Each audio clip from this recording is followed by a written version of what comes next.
नमस्कार दोस्तों, स्वागत है आप सभी का हमारे YouTube चैनल आर के बूम में। तो दोस्तों, आज मैं बात करने वाला हूँ डीजल टैंकर की अनलोडिंग के बारे में कि डीजल कैसे अनलोड किया जाता है, चाहे किसी पेट्रोल पंप पर हो या किसी कंपनी या किसी इंडस्ट्री में। तो इसका क्या क्या प्रोसेस होता है, इसकी क्या प्रक्रिया होती है, वो मैं आपको एक एक पॉइंट करके बताऊँगा। तो वीडियो में बने रहिए। होता क्या है, जब भी कोई गाड़ी किसी रिफाइनरी से चलती है, चाहे पेट्रोल की हो या डीजल की, तो जब भी कोई गाड़ी पेट्रोल पंप पर या फिर किसी कंपनी पर आती है तो सबसे पहले उस गाड़ी को एक समतल स्थान पर खड़ा किया जाता है। एक बिल्कुल प्लेन जगह पे उसको खड़ा किया जाता है। तो खड़ा इसलिए किया जाता है कि जब रास्ते में गाड़ी आती है तो उसका डीजल हिलता है। अगर आप उस टैंकर की आप तुरंत ही डिप लेंगे तो आपकी डिप में बहुत ज़्यादा डिफरेंस आएगा। इसलिए उसको गाड़ी को खड़ा किया जाता है, जिससे उसमें जो डीजल है बिल्कुल शांत हो जाए। जब शांत हो जाएगा तो आपकी डिप एकदम परफेक्ट आएगी। ठीक है। जब गाड़ी को खड़ा करने के बाद डीजल बिल्कुल शांत हो जाता है तो उसके बाद चेक करते हैं हम गाड़ी के कागज़। क्या जो गाड़ी आई है, जो हमने वो डीजल मंगाया था, क्या ये वही गाड़ी है। और उस जो कागज़ होते हैं उसके पास, तो उस कागज़ में जो इनवॉइस होती है, उस इनवॉइस में उस कंपनी का नाम जहाँ से डीजल आता है और उस कंपनी का नाम जहाँ को डीजल वो रिसीव होता है, दोनों की उसमें डिटेल रहती है।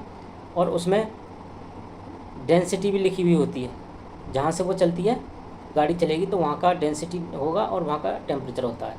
उसके बाद गाड़ी के कागज़ चेक करने के बाद फिर चेक करते हैं हम ऊपर, उसमें डिप चेक करते हैं। उनके पास जो भी गाड़ी होती है, गाड़ी वाले के पास एक उनकी डिप होती है।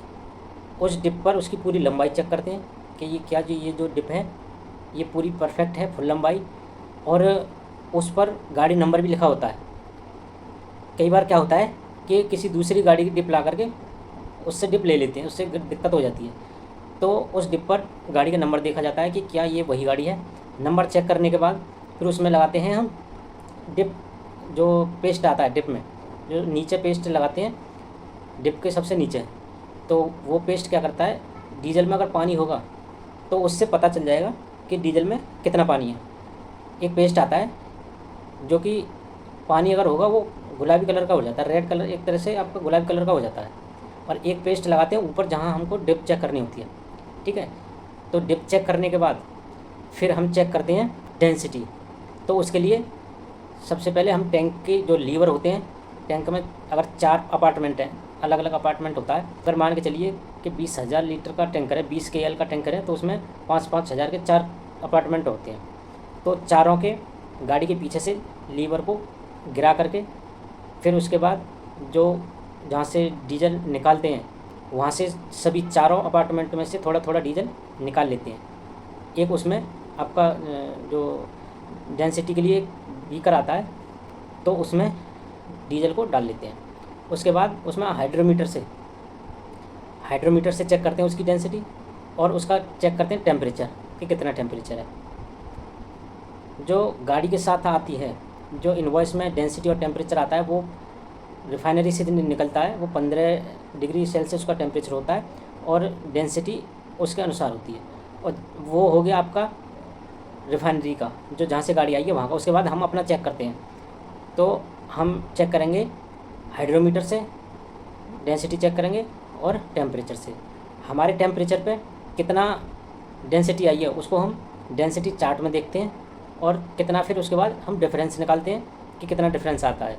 लगभग प्लस माइनस लगभग 3 का डिफरेंस आता है डेंसिटी में। या तो +3 पहुँच सकता है या 3 से कम 3 कम हो सकता है, इतना डिफरेंस होना चाहिए।